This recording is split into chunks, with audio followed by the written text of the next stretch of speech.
वाला विद्यार्थी भाई धोरण 11 प्रकरण 3 आंकड़ाशास्त्र में प्रकरण 3 में આપણે જે ચતુર્થકો દશાંશકો અને શતાંશકોની ગણતરી એમાં હવે આપણે જે આવૃત્તિ વિતરણ વર્ગીકૃત માહિતીમાં હવે આ અવલોકન અને આવૃત્તિ બે આપેલી છે।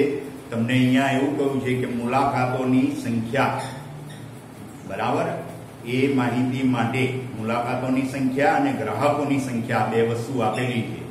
તો પહેલો ચતુર્થક, ચોથો ચારમો દશાંશક અને 95મો શતાંશક શોધવાના કયા છે। તો અહીંયા જે મુલાકાતોની સંખ્યા છે એ અવલોકન જેવા છે xi, ગ્રાહકોની સંખ્યા fi को अथवा f को बराबर आवृत्ति। હવે એના ઉપરથી સંચય આવૃત્તિ શોધી કાઢીશું। પહેલા 12 ને 22 નો સરવાળો કરીશું 34, 34 અને 40 નો સરવાળો કરીશું 74, 74 અને 15 નો સરવાળો કરીશું 89, 89 અને 6 95, 4 99 અને 100। હવે 100 ટોટલ થયા એન્ડ કેટલા થયા 100। હવે सूत्र बदलाशे कारण अवर्गीकृत माहितीमां जेवुं सूत्र हतुं एवुं ज आ असतत आवृत्ति वितरण माटे आवशे। तो आपणे शोधवानुं छे प्रथम चतुर्थक, एने संकेतमां Q1 कहीए। Q1 એટલે શું કહેવાય? પ્રથમ ચતુર્થક Q1।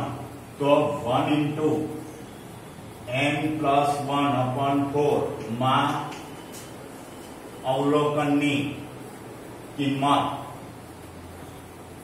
तो एक एन अपनी पासे जे 100 वत्ता 1 भाग्या 4 मां अवलोकननी किंमत 1, 100 ने 101 भाग्या 4 मां अवलोकननी किंमत 101 गुण્યા 1 કરી 4 વડે ભાગીએ તો 101 ભાગ્યા 4 એટલે 25.25 કેટલા આવશે 25.25 માં અવલોકનની કિંમત। હવે 25.25 નું અવલોકન તો સંચય આવૃત્તિમાં જોઈએ તો 12 થી મોટા થશે તો એ અવલોકન કેટલું થશે 1 એટલે Q1 ની કિંમત કેટલી ગણાશે 1।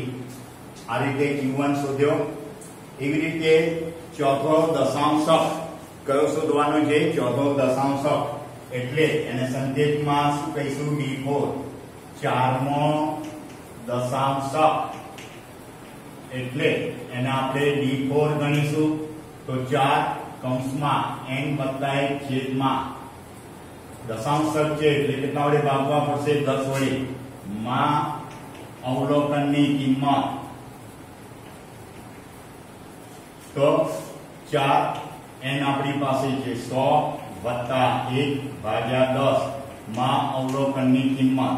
तो 4 100 ने 101 भाग्या 10 मां अवलोकननी किंमत 101 ने 4 वडे गुणी 10 वडे भागीशु तो ये जवाब आवशे 40.4। 40.4 मां अवलोकननी किंमत 40.4 નું અવલોકન એટલે 34 થી મોટું ગણાશે 74 સુધીમાં આવી જશે। 34 થી 74 માં 40.4 નું અવલોકન આવશે तो ये अवलोकन क्यों गणाशे? तो 2 એટલે D4 ની કિંમત આવશે 2। તો આ રીતે Q1 D4 બે શોધ્યા। હવે 95મો શતાંશક ત્રીજો શોધવાનો છે। 95મો શતાંશક એટલે 95મો શતાંશક એટલે એને P95 કહેવાશે। 95મો શતાંશક तो એને સંકેતમાં P95 કહેવાય। તો 95 કૌંસમાં n વત્તા 1 શતાંશક માટે કેટલા વડે ભાગવા પડશે? 100 વડે ભાગ્યા 100 માં અવલોકનની કિંમત।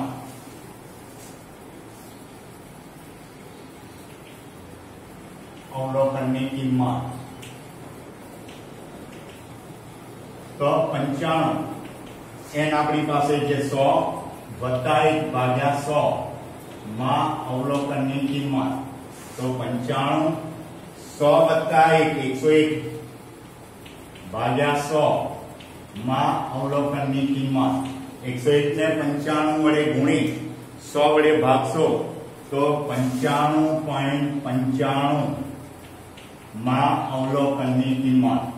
એટલે અહીંયા આગળ જો 95 નું અવલોકન આવી ગયું 4 પણ 0.95 માટે તો શું કરવું પડશે?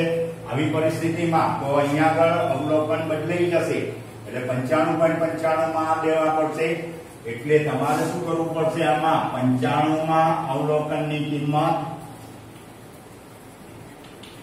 પછી એટલે પૂર્ણાંક વાળો ભાગ લીધો પછી દશાંશ ચિહ્ન પછીનો ભાગ એટલે પૂર્ણાંક તો 0.95 કૌંસમાં 95 માં અવલોકન પછીનું કયું અવલોકન કહેવાશે?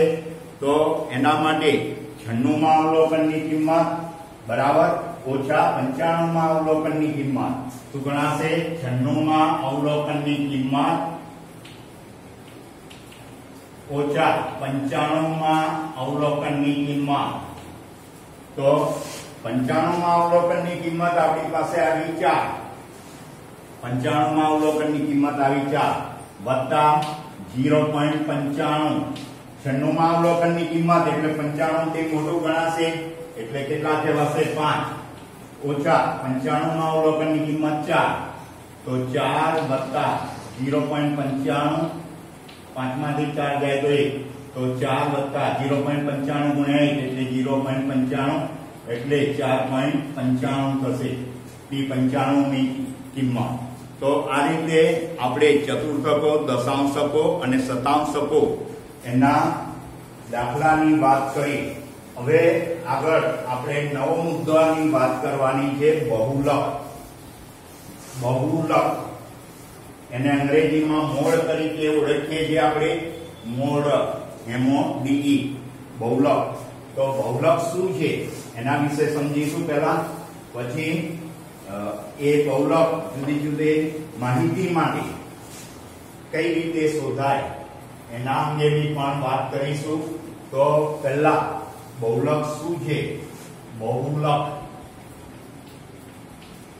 મોડ.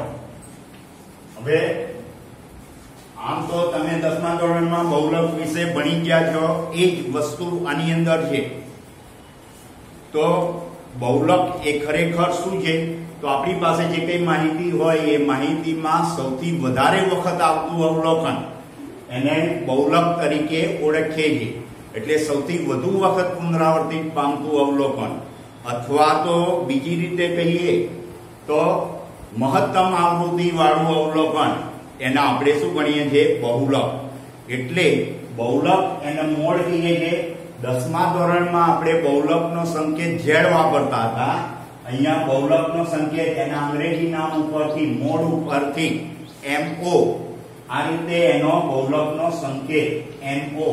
તો બહુલક એનો અર્થ ખબર પડી. બહુલક એટલે સૌથી વધુ આવૃત્તિ ધરાવતું અવલોકન, મહત્તમ આવૃત્તિ ધરાવતું અવલોકન, અથવા સૌથી વધારે વખત રિપીટ થતું પુનરાવર્તન પામતું અવલોકન એના આપણે શું ગણીએ છીએ? બહુલક.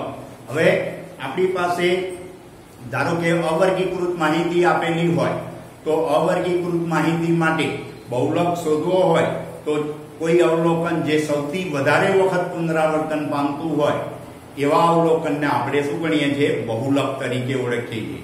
તો કોઈ પરિસ્થિતિમાં દાખલા તરીકે તમને એવું કે પહેલી 5 પ્રાકૃતિક સંખ્યાનો બહુલક, તો 1 2 3 4 5 આ પહેલી 5 પ્રાકૃતિક સંખ્યાઓ તમે લખી. હવે આની બહુલક શોધવો હોય MO, તો અહીંયા જો માહિતીમાં કોઈ અવલોકન પુનરાવર્તન પામતું નથી એટલે આવી માહિતી માટે આપણને બહુલક મળે નહીં. એટલે આવી એક ઉદાહરણ તમને 32મું આપ્યું છે. તો એમાં પણ આ જ પરિસ્થિતિ છે કે કોઈ અવલોકન એમાં રિપીટ થતું નથી. ત્યાર પછી કોઈ વખતે યાદ રીતની વર્ગીકૃત માહિતી અવર્ગીકૃત માહિતી આપેલી હોય અને એમાં બહુલક શોધવો હોય તો ધારો કે તમારી પાસે આ રીતના અવલોકનો છે.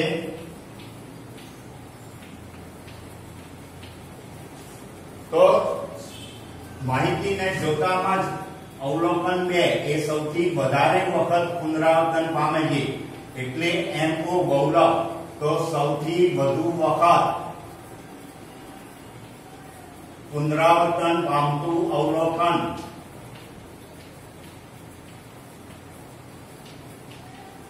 એ આપણો બહુલક ગણાશે. એટલે બહુલકની કિંમત કેટલી કહેવાશે? 2. એટલે કોઈ માહિતીમાં આવી રીતે બહુલક ના મળે અથવા બહુલકની કિંમત 1 પણ મળે. હવે આનાથી આગળ આપણે વાત કરીએ. આ વાત થઈ અવર્ગીકૃત માહિતી માટે. હવે વર્ગીકૃત માહિતી એની અંદર આપણે તમે ચોપડીની અંદર જો તો 30મું ઉદાહરણ છે. એની અંદર જે રકમ આપી છે એમાં ધ્યાનથી જોશો તો અવલોકન અને આવૃત્તિ 2 વસ્તુ આપેલી છે. એટલે ખામીની સંખ્યા અને ટીવીની સંખ્યા આ રીતે માહિતી આપી છે. ખામીની સંખ્યા અને એની સામે ટીવીની સંખ્યા. હવે આની અંદર તમારે કોષ્ટકમાં કોઈ ઉમેરો કરવાનો નથી, કોઈ બીજું ફેરફાર કરવાનો નથી. કોષ્ટક ઉપરથી તમે બહુલક શોધી શકશો. તો એમાં તમને 0, 1, 2, 3, 4, 5 આવી રીતે અવલોકનો આપ્યા છે ખામીની સંખ્યા. અને એની સામે 45, પછી 22, 0 ના 45, 1 ના 22, ત્યાર પછી 2 માટે 18, 3 માટે 10 આપ્યા છે, પછી 4 માટે 6 આપ્યા છે, 5 માટે 4 આપ્યા છે. તો આમાં બહુલક શોધવો છે આ માહિતીનો. તો સૌથી વધારે આવૃત્તિ ધરાવતું અવલોકન જો તો 45 છે. 45 સૌથી વધારે આવૃત્તિ ધરાવતું અવલોકન. તો માહિતીનો બહુલક MO. તો આવી પરિસ્થિતિમાં શું થશે? સૌથી વધુ આવૃત્તિ ધરાવતું અવલોકન. તો 45 સૌથી વધુ આવૃત્તિ કઈ છે? 45. 45 આવૃત્તિ ધરાવતું અવલોકન કયું? 0. એટલે બહુલકની કિંમત કેટલી મળી? 0. કોઈ પરિસ્થિતિની અંદર બહુલકની કિંમત 2 પણ મળે એટલે એક જ કિંમત ના મળે પણ એકથી વધારે પણ મળે. દાખલા તરીકે એક ઉદાહરણ તમારા પાઠ્યપુસ્તકમાં 31મું ઉદાહરણ આપ્યું છે. એની અંદર જે અહીંયા આપ્યું છે કે 31માં ઉદાહરણની રકમ તમે ખાસ જોશો તો એની અંદર તમને જે માહિતી આપી છે એ માહિતીની અંદર કે ફેરાઓની સંખ્યા અને ડ્રાઈવરોની સંખ્યા, ફેરાઓની સંખ્યા અને એની સામે ડ્રાઈવરની સંખ્યા આપી છે. એટલે ફેરાઓની સંખ્યાનો બહુલક શોધવાનો કયો છે? એટલે ફેરાઓની સંખ્યા અવલોકન કહેવાશે અને આ આવૃત્તિ કહેવાશે. એની અંદર તમને આવી રીતે અવલોકનો આપે છે 1, 2, 4, 5, 6, 7, 5, 6 અને 7. આવૃત્તિ જો 3, પછી 7, 4, 7, 2 અને 1. તો સૌથી વધારે આવૃત્તિ અહીંયા કેટલી છે? 7. 7 આવૃત્તિ ધરાવતા 2 અવલોકનો છે. તો અહીંયા આગળ બહુલકની કિંમત તમે શું લખશો? સૌથી વધુ આવૃત્તિ 7 ધરાવતા અવલોકન 2 અને 5 છે. એટલે બહુલકની કિંમત MO તો શું કહેવાશે? 2 અને 5. બરાબર. 2 અલ્પવિરામ કરીને 5 અથવા 2 અને 5. આમ અહીંયા બહુલકની કિંમત કેટલી થશે? 2. હવે આપણે જે 10મા ધોરણમાં આવૃત્તિ વિતરણ માટે એટલે વર્ગ અને આવૃત્તિ આપેલા હોય એટલે કે સતત આવૃત્તિ વિતરણ હોય અને બહુલક શોધવાની વાત કરતા હતા તો એ કઈ રીતે આપણે શોધતા હતા એના વિશે વાત કરીએ. તો સતત આવૃત્તિ વિતરણ માટે બહુલક, સતત આવૃત્તિ વિતરણ માટે બહુલક. તો એમાં z ના બદલે આપણે શું લખવાનું? MO. એનું સૂત્ર જે 10મા ધોરણમાં વાપરતા હતા એનાથી થોડો ફરક છે. તો MO બરાબર n વત્તા, હવે L એટલે બહુલક વર્ગનું અધસીમા બિંદુ લેતા. ત્યાર પછી આપણે શું કરતા? બહુલક વર્ગની આવૃત્તિ એના આપણે F1 સંકેત કહેતા. અહીંયા આગળ FM સંકેત વાપરવાનો. શું કયો સંકેત વાપરવાનો છે? FM. એટલે સૌથી વધારે આવૃત્તિ જે હોય એ બહુલક વર્ગની આવૃત્તિ, એને Fn તરીકે 10મા ધોરણમાં આપણે H1 તરીકે લેતા હતા. અહીંયા આગળ કોઈ વર્ગની, જે વર્ગની સૌથી વધારે આવૃત્તિ છે એ વર્ગ એ બહુલક વર્ગ, અને એનું અધસીમા બિંદુ એ n તરીકે લેવાનું. અને જે વર્ગની આવૃત્તિ સૌથી વધારે છે એ વર્ગનું અધસીમા બિંદુ લીધું l, અને જે આવૃત્તિ સૌથી વધારે છે Fm. પછી એનાથી આગળના વર્ગની આવૃત્તિ F1 એ શું કરવાની છે? બાદ કરવાની. ત્યાર પછી 2Fm સૌથી વધારે આવૃત્તિને 2 વડે ગુણવાના, ઓછા F1 ઓછા F2 ગુણ્યા C. હવે F1 એટલે સૌથી વધારે આવૃત્તિ જે છે એને F1 તરીકે લીધી. હવે એનાથી ઉપરના એટલે કે એનાથી અગાઉના વર્ગની આવૃત્તિ એને F1 તરીકે લેવાની, અને F2 એટલે બહુલક વર્ગ પછીના વર્ગની આવૃત્તિ, એટલે આ પ્રમાણે. અને C એટલે બહુલક વર્ગની વર્ગ લંબાઈ. 10મા ધોરણમાં આપણે h લખતા હતા. શું લખતા હતા? h એટલે બહુલક વર્ગની ઊંચાઈ અથવા તો બહુલક વર્ગની લંબાઈ, બરાબર. અહીંયા C તરીકે આપણે લેવાનું છે. એટલે આ બધાના અર્થ MO એટલે શું કહેવાશે? બહુલક n બહુલક વર્ગનું અધઃ સીમા બિંદુ Fm, તો બહુલક વર્ગની આવૃત્તિ Fm બહુલક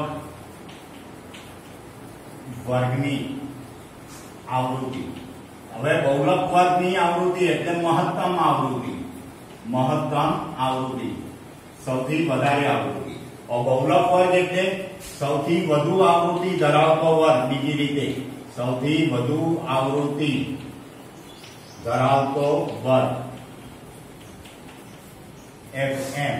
F1 બહુલક વર્ગની અગાઉના વર્ગની આવૃત્તિ, બહુલક વર્ગની અગાઉના વર્ગની આવૃત્તિ. અને F2 બહુલક વર્ગની પછીના વર્ગની આવૃત્તિ, બહુલક વર્ગની પછીના વર્ગની આવૃત્તિ. અને C એટલે બહુલક વર્ગની વર્ગ લંબાઈ, બહુલક વર્ગની વર્ગ લંબાઈ. તો આ રીતે આ સૂત્ર યાદ રાખવાનું. હવે આ સૂત્ર ક્યારે વપરાય એ પણ ખાસ ધ્યાન રાખજો. જ્યારે તમારી પાસે સમાન વર્ગ લંબાઈ હોય, વર્ગોની વર્ગ લંબાઈ એક સરખી હોય એવા સતત આવૃત્તિ વિતરણમાં. બીજું, મહત્તમ આવૃત્તિ એક જ વર્ગની હોય તો એવી પરિસ્થિતિમાં બહુલકનું આ સૂત્ર વાપરવું પડે. હવે કોઈ વખતે બહુલક એમાં શોધતી વખતે એકથી વધારે વર્ગોની આવૃત્તિ વધારે હશે, એકથી વધારે વર્ગોની, તો એ વખતે તમારે બહુલકનું આસાદિત સૂત્ર Z બરાબર એટલે MO બરાબર 3m - 2x બાર. આ કાર્લ પિયર્સને આ જે સૂત્ર આપ્યું હતું કાર્લ પિયર્સનનું, બહુલકનું આસાદિત સૂત્ર, બરાબર, બહુલકનું આસાદિત. એટલે જ્યારે આવૃત્તિ વિતરણ તમારું અનિયમિત હોય એટલે કે વર્ગોની વર્ગ લંબાઈ સમાન ન હોય અને મહત્તમ આવૃત્તિ એકથી વધારે હોય ત્યારે આ સૂત્ર વાપરવાનું. તો બાકીની વાત આના દાખલાને ફરીના ભાગમાં કરીશું. Thank you.